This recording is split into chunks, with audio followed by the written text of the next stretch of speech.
To enjoy this episode of Forensic Tales ad-free, check us out on Patreon. Patreon.com/Forensic Tales. Forensic Tales discusses topics that some listeners may find disturbing. The contents of this episode may not be suitable for everyone. Listener discretion is advised. One night in April 1981, a grisly quadruple murder took place in the small northern California town of Keddie. To this very day, the case remains unsolved. But that doesn't mean there isn't any forensic evidence or suspects. This is Forensic Tales, episode number 258, The Keddie Cabin Murders, Part 2.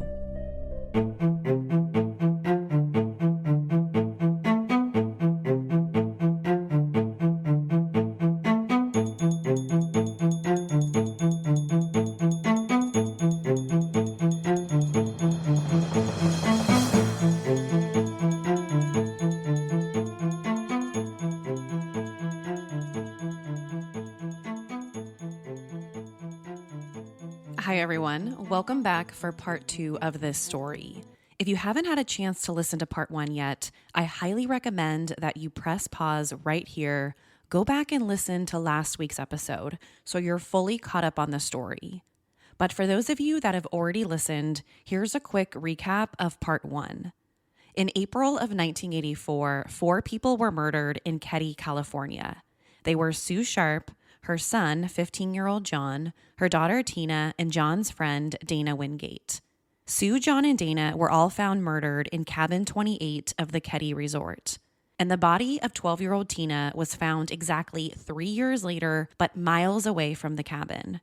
Almost nothing about this quadruple homicide made any sense. Starting with the attacks themselves.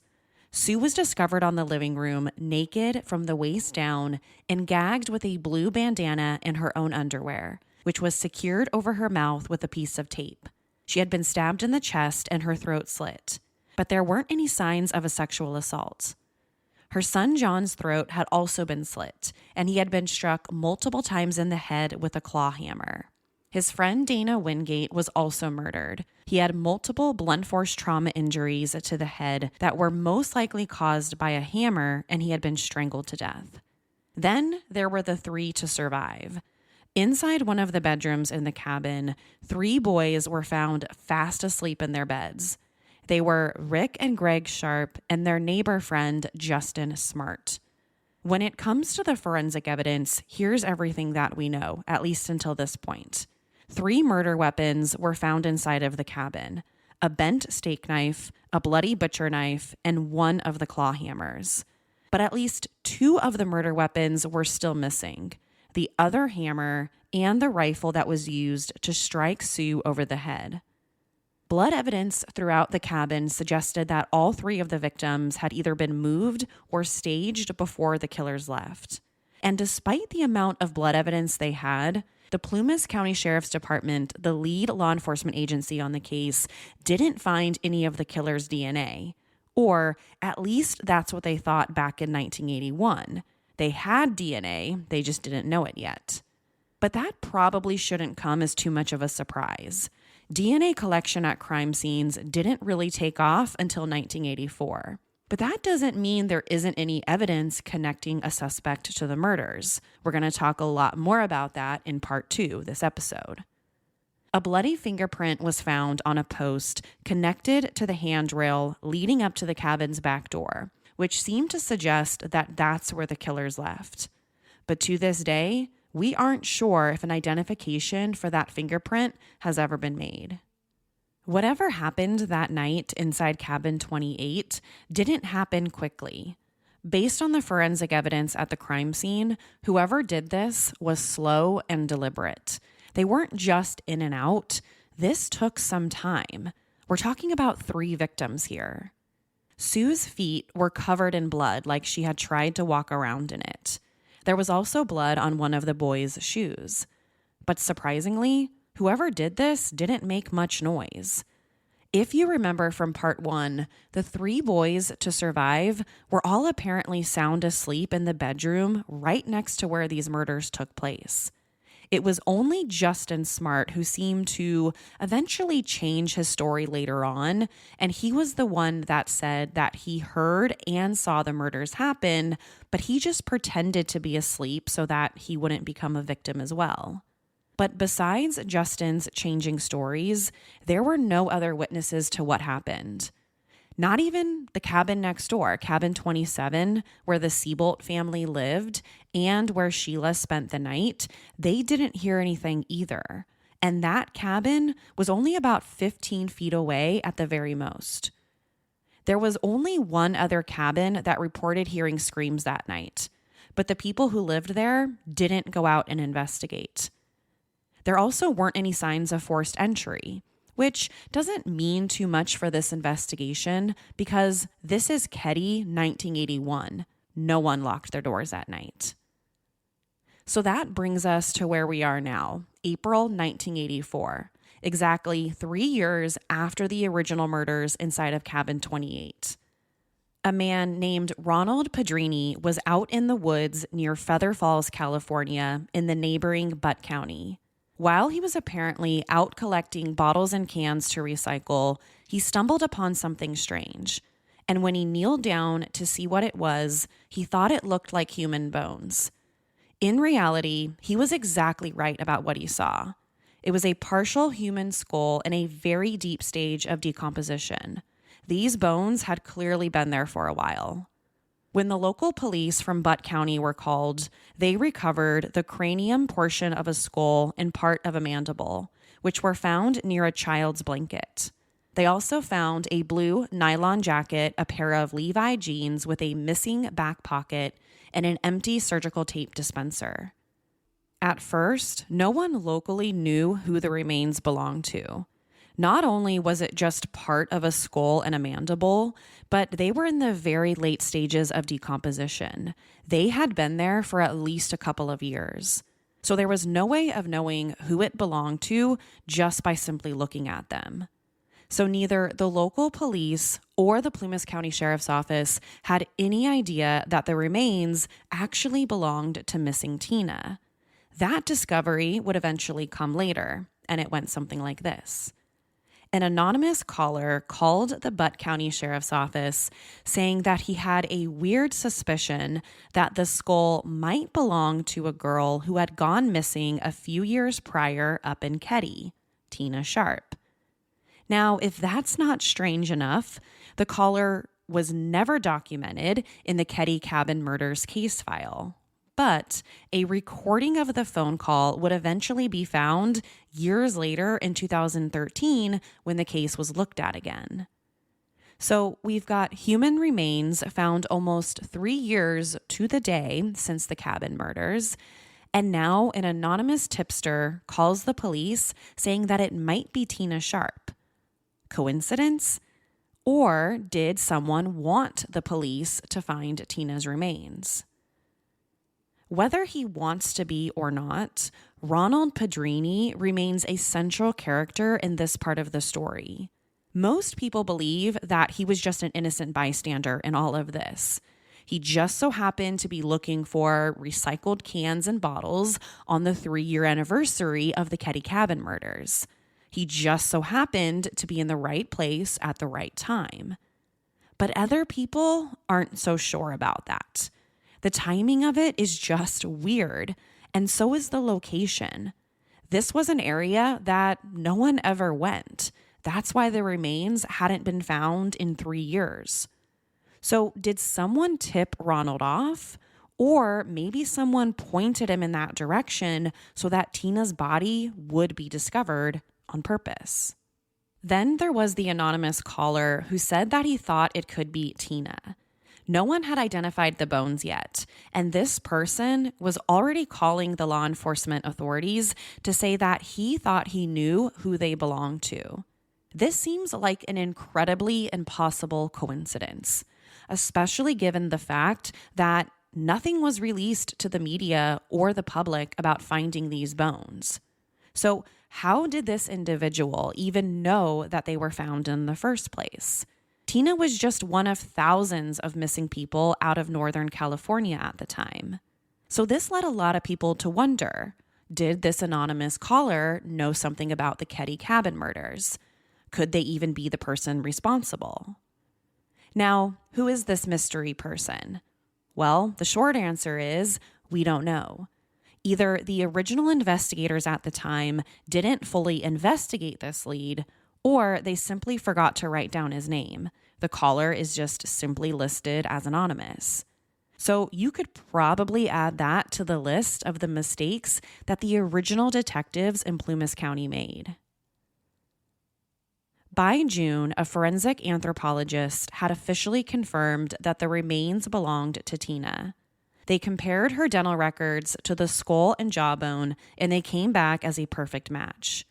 Because of how badly decomposed the bones were, the forensic anthropologist thought that Tina was probably killed the same night as the rest of her family. So that's officially 4 victims from that night: Tina Sharp, John Sharp, Dana Wingate, and Tina Sharp. Let's now dive into the theories. One of the many puzzling parts of this story is the 3 boys who were left unharmed in one of the bedrooms.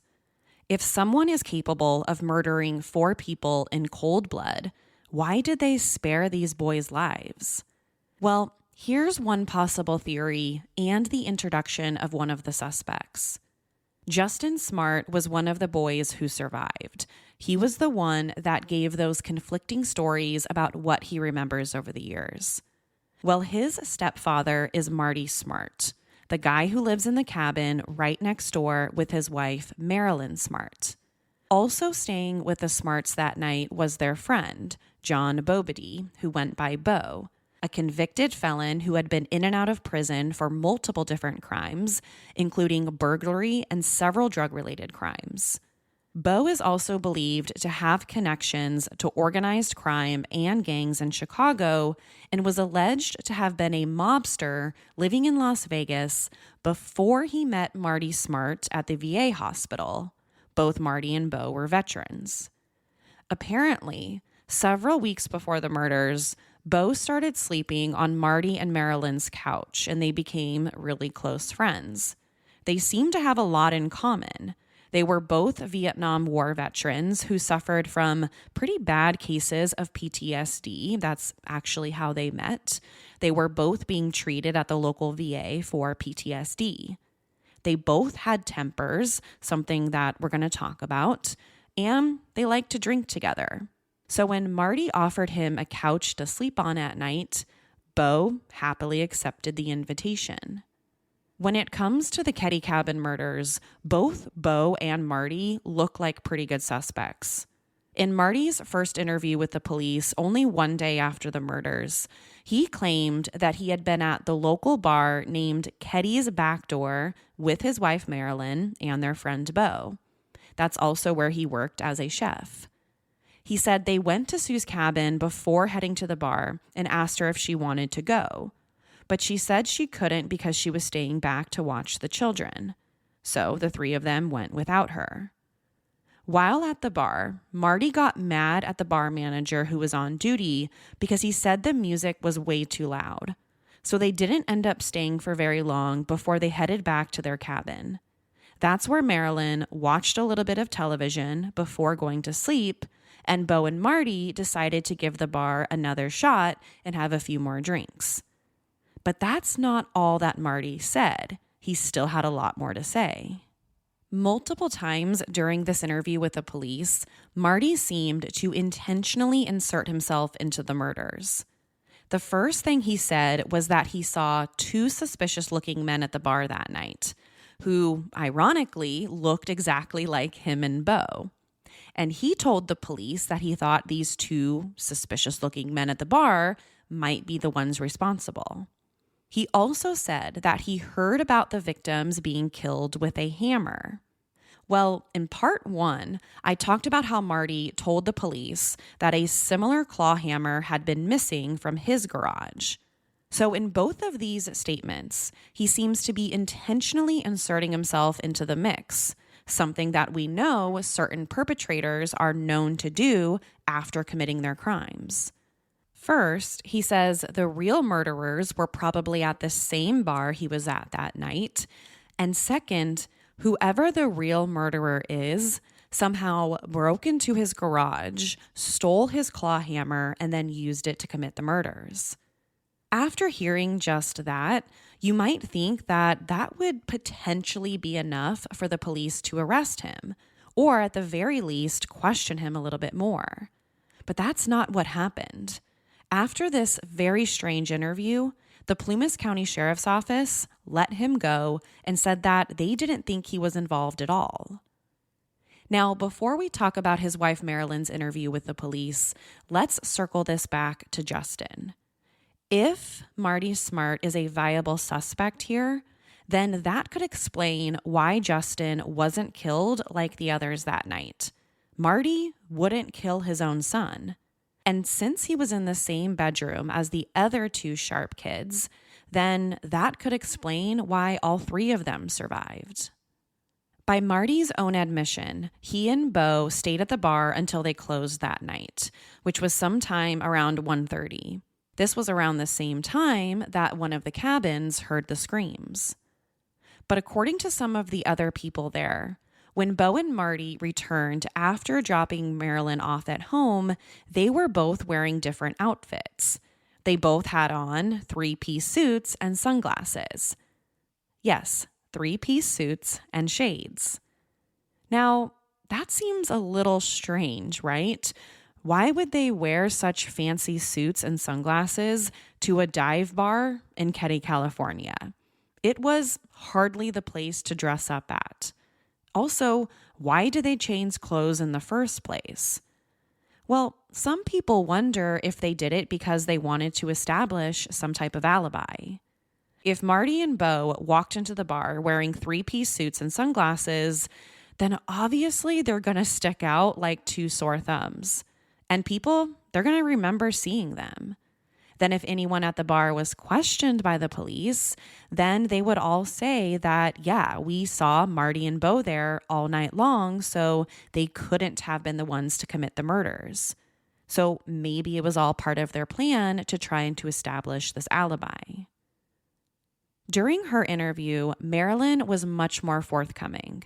According to her, she went with her husband and Bo to the bar, and the three of them came back sometime around 11. She went to bed, but Marty and Bo decided to go back to the bar a short time later. So all of this matches up with Marty's story. But Marilyn said that when she woke up sometime around 2 o'clock that morning, she said she saw Marty and Bo burning something in their wood stove. She said she didn't know what it was, what they were burning, but now she thinks that it might have been something that was used in the murders. Although when Marty was asked about this later on by the police, he just said that it was another piece of firewood. But to this day, we have no idea what they were burning or whether it had any connection to the murders or not. Over the next several days, Marilyn would eventually tell the police that yes, she did think her husband had something to do with it. Not only because of his strange behavior that night, but also because they had separated the day after the murders. She also told investigators that he was short-tempered, violent, abusive. She said he tried to run her over and one of her sons in a car once, and that in a 1980 incident, he allegedly pulled a knife on her and threatened to cut her with it. But even after both of those incidents, she continued to stay with him. Okay, but what's the motive for the murders? Well, if Marilyn and Marty separated the day after the murders, then maybe the murders had something to do with that. Here's how some of those theories go. Some people speculate that Marty was abusive toward Marilyn, and Marilyn may have told Sue about it, and Sue was trying to convince her friend to leave him. Don't forget, Sue herself had just gotten out of a very violent and abusive relationship with her ex-husband. That's basically how she ended up in Keddie in the first place. So if Marilyn told her about Marty's abuse, it makes sense that Sue would probably try to talk her into leaving him. So that's how the story goes. If Marty found out that Sue had told Marilyn she should leave him, then maybe that was motive for murder. He essentially could blame her for the end of his marriage. There were a few different rumors about romance in the air. Some say that Beau might have developed a crush on Sue and tried to make a move on her that night, which she flat out rejected. So in a drunken rage, he and Marty went back to Sue's cabin and murdered her. Others say it could have been Marty who had the crush on Sue. There were rumors about them being romantically involved as well. Marilyn told Sue about the abuse. Sue and Marty were secretly having an affair behind her back. Sue told Marilyn she should leave and break up with him. Marty didn't like that. He didn't want his girlfriend Sue telling his wife that she should leave him, so he killed her. On top of that, people said that Marty didn't like Sue's son, John. He actually hated him. So that could explain why he became a victim as well. He probably didn't know his friend Dana Wingate very much, but since they were together that night, it just made sense why he would become a victim too. But wait, there's still more about Marty and Beau that you should know about. It's been said that then Sheriff Doug Thomas was close personal friends with Marty Smart. So that might explain why he was never really considered an official suspect, or why he was allowed to leave after just one interview with the police.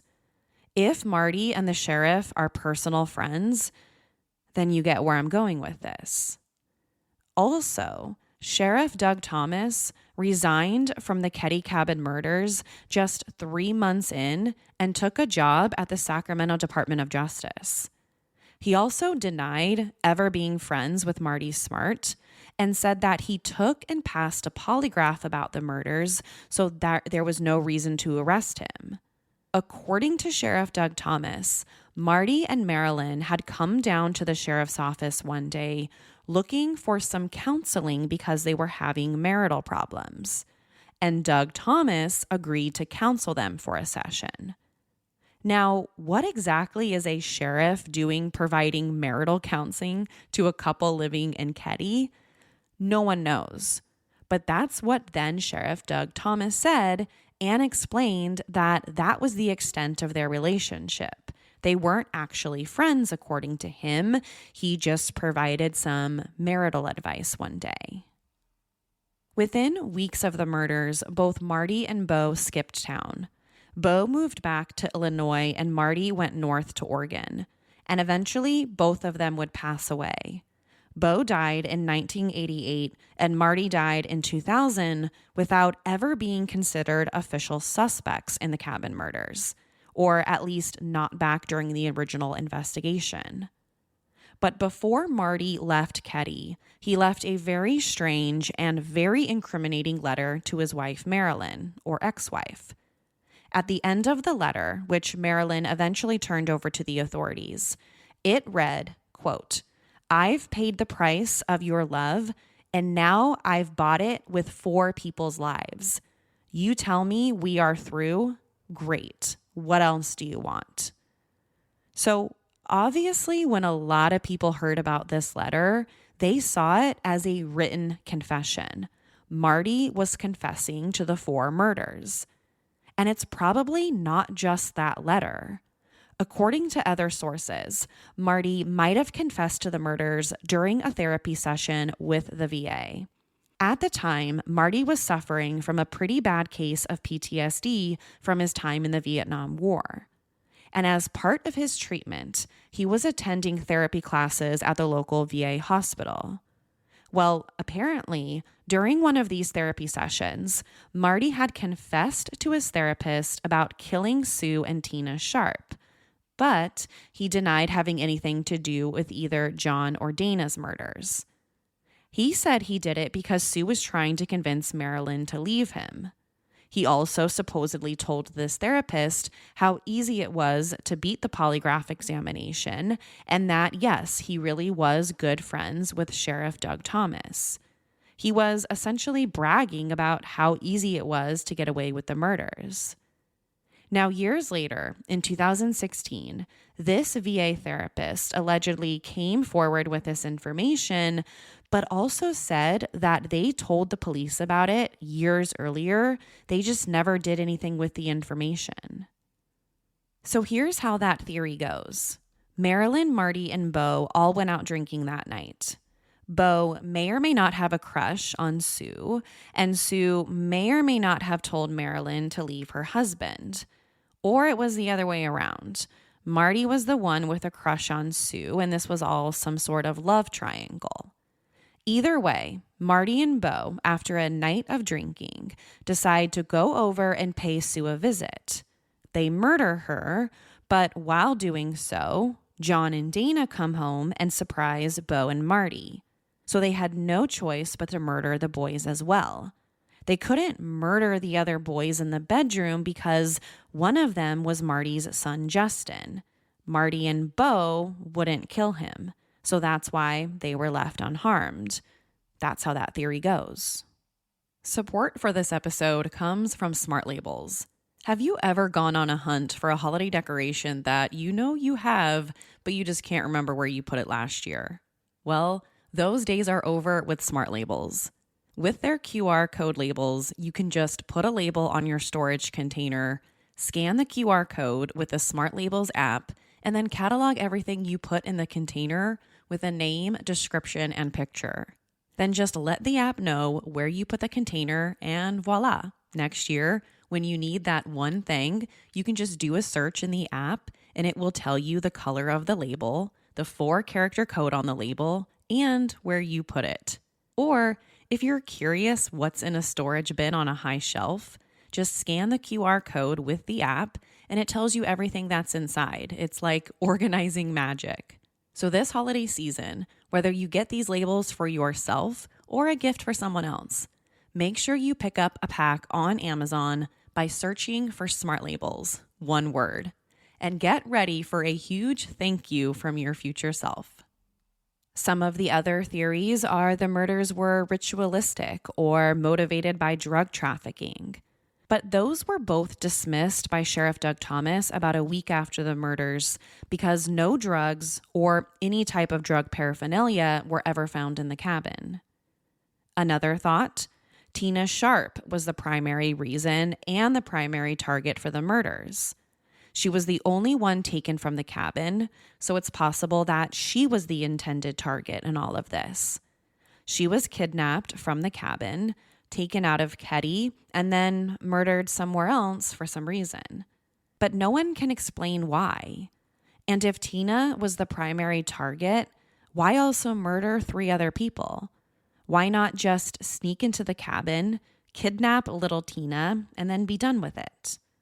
Then finally, the theory that John and Dana's hitchhiking that night had something to do with this. Whoever gave them a ride home committed the murders. They could have been dropped off in front of the cabin. That person waited for them to go inside. Then that's when they followed them in and then committed the murders. Maybe John and Dana were killed first.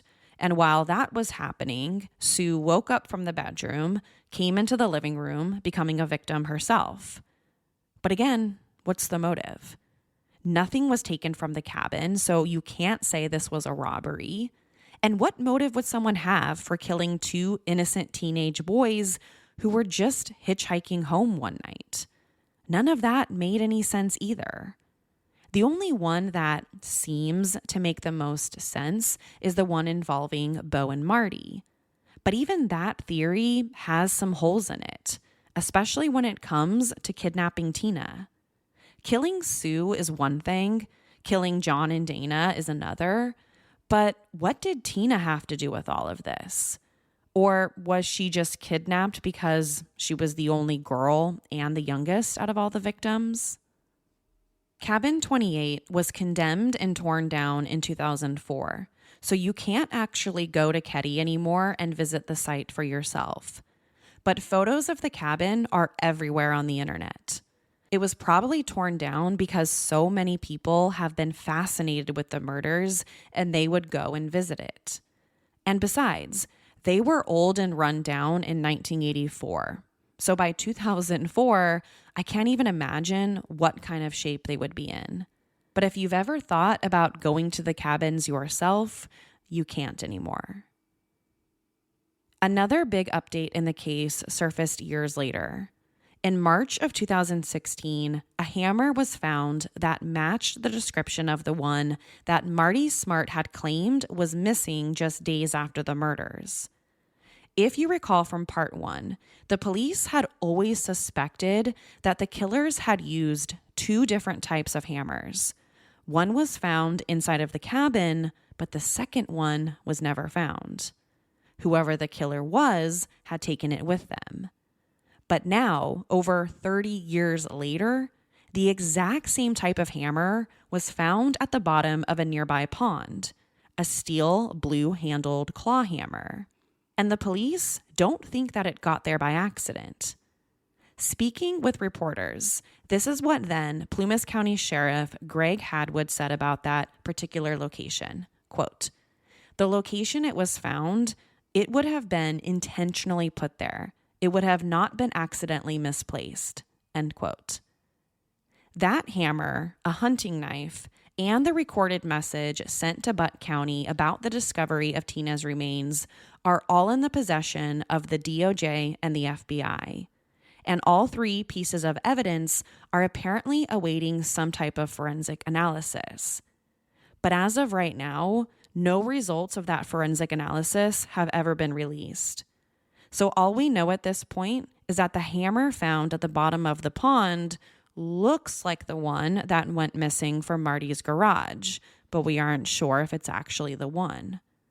We also don't know if that hunting knife had anything to do with the murders or not, or whose voice is on that recorded message to the Butte County Sheriff's Office. So there are still so many unanswered questions. Now, on a side note, Sheriff Greg Hadwood was 16 when the murders happened, and he even personally knew the Sharp family. So for him, this investigation has always been personal. He took over the case years ago after Sheriff Doug Thomas resigned and went to another agency. Sheriff Greg Hadwood also said that at the time, 6 potential suspects were being examined, but wouldn't go into detail about who those 6 people were. Going forward another 2 years. In April 2018, Sheriff Hadwood announced that new forensic evidence had surfaced, and it might just be a matter of time before we really know who the killers were. According to a 2018 article by Plumas News, DNA was found on a strip of white medical tape that was used to bind the victim's hands and ankles and to cover one of their mouths. And that's not all. The DNA matches that of a known living suspect, according to Sheriff Hadwood. He said that he's had the DNA for several years, but it wasn't until recently, in 2018, that he obtained the needed samples and found a match. Up until this point, there had been a lack of fingerprints or identified DNA found at the crime scene. So this announcement in 2018 was huge. But here's the critical piece of the puzzle that we're still missing.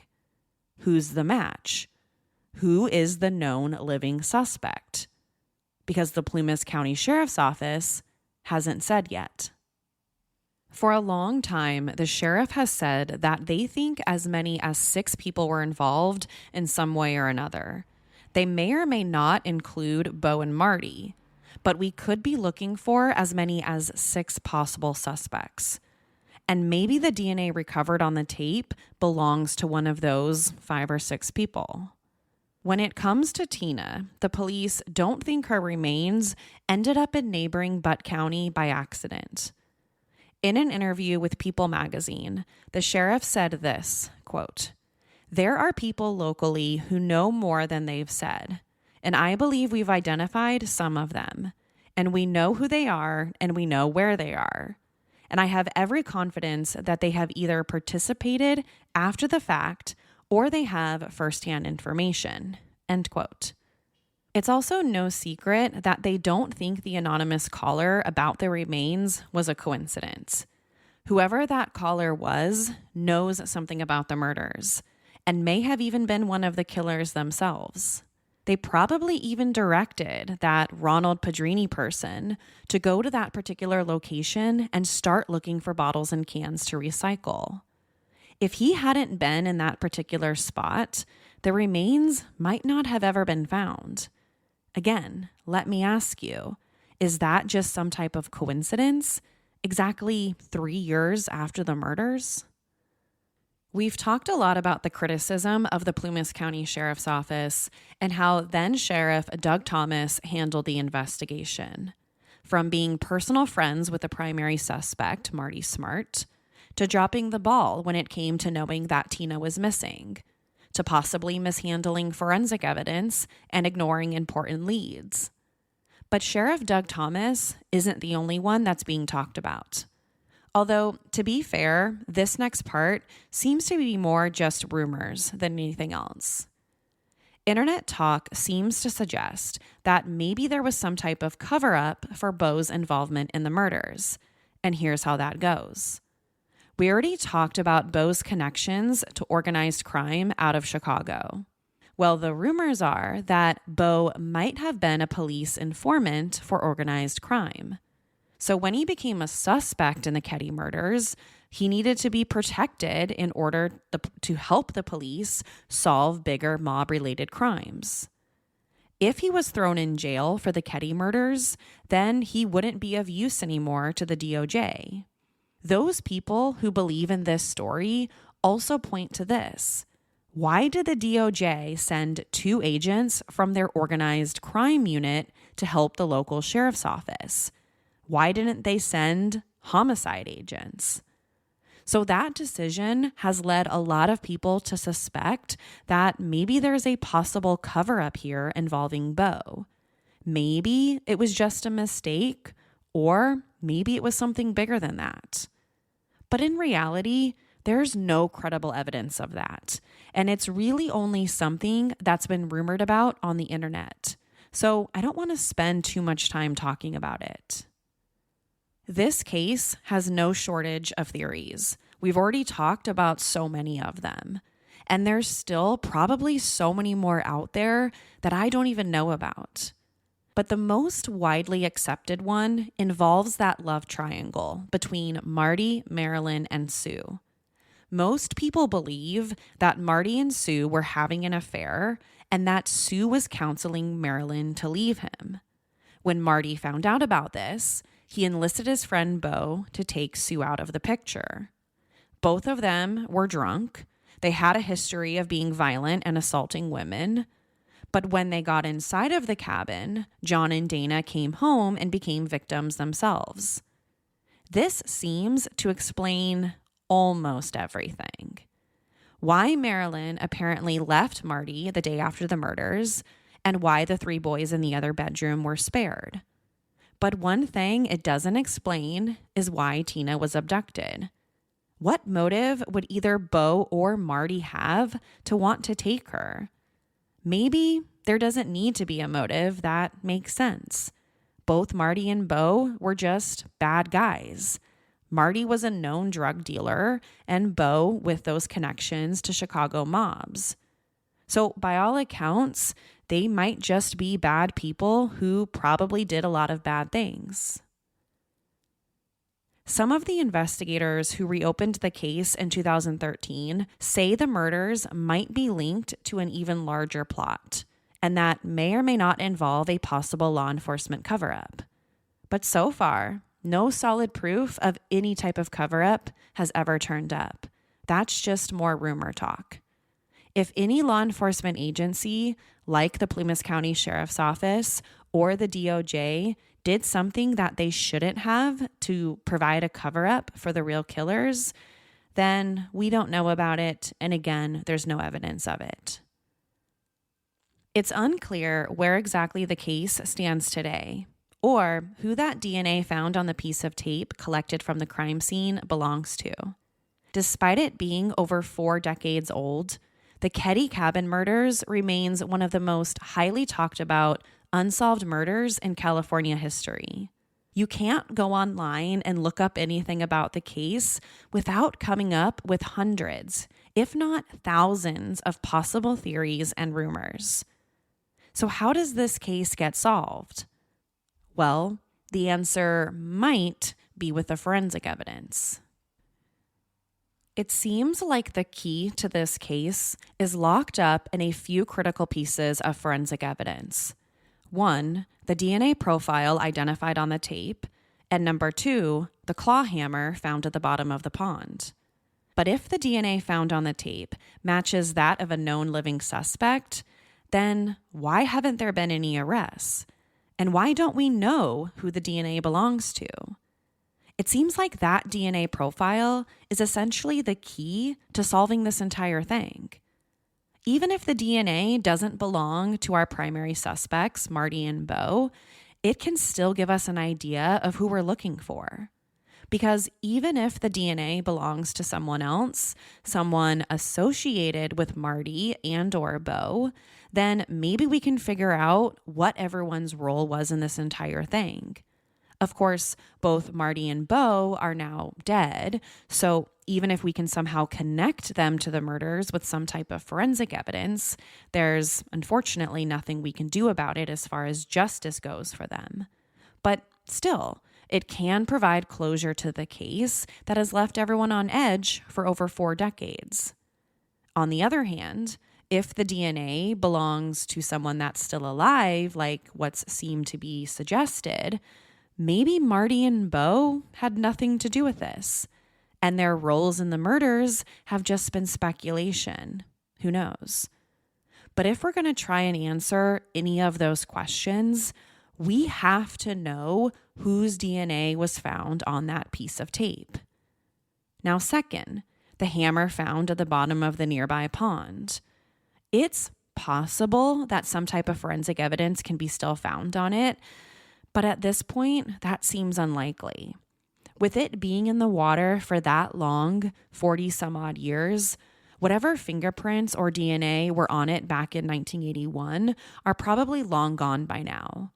Water just naturally washes away the essential components of fingerprints, like residue and natural oils. And it does a similar thing with DNA. Water essentially breaks down the DNA molecule, leading to the loss of its genetic information. And the longer something is exposed to the water, then the more loss you're going to see. We also can't deny the reality that it might not have anything to do with the cabin murders at all. So it would be a long shot for that claw hammer to be the one piece of forensic evidence that eventually solves this. Now, that just leaves the DNA found on that piece of tape. From an evidence collection standpoint, though, this case was a complete disaster.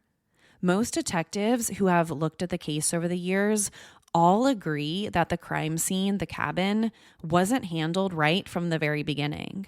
For example, the scene wasn't immediately secured.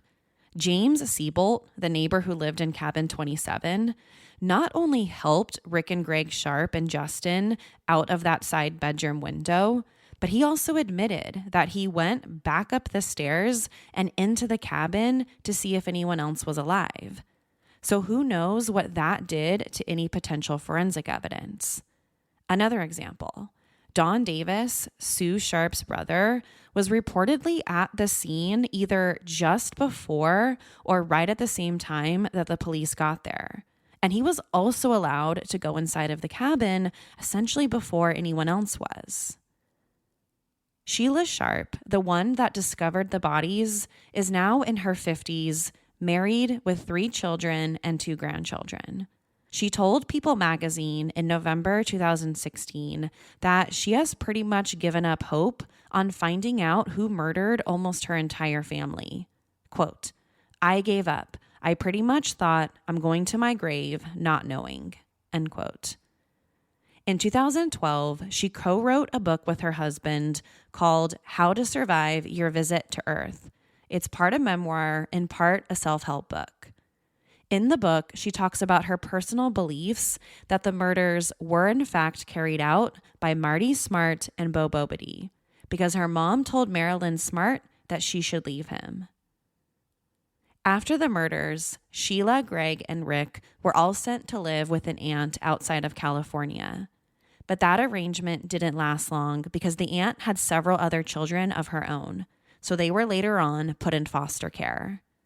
At first, all 3 of the kids were kept together, but eventually they were separated. This is what Sheila said about how her surviving brothers have coped with what happened. Quote, "We sheltered them. I became their mother, and it's hard for me to step back and be a sister because that's what I am. I am their sister. I'm not their mother, and they need to make their own choices." End quote. She also reportedly doesn't remember much about finding the bodies. Quote, "The most vivid image I have is of my brother laying there. The neighbors say I came back screaming. They said I said it was Johnny, but I don't remember that. It's a little bit confused. It could have been that I blocked it out and the shock of it too. There's times I think, gosh, should I get hypnotized to see what I remember? But do I really want to remember? I want to remember the happy times." End quote. As of today, there is a $5,000 reward for any information leading to the arrest of the killer or killers, which in my opinion is a relatively low amount for such a well-known and talked about quadruple homicide. According to the Plumas County Sheriff's Office, any tips can be submitted at 530-283-6360. The mystery about what happened inside cabin 28 lives on, but it doesn't have to stay that way.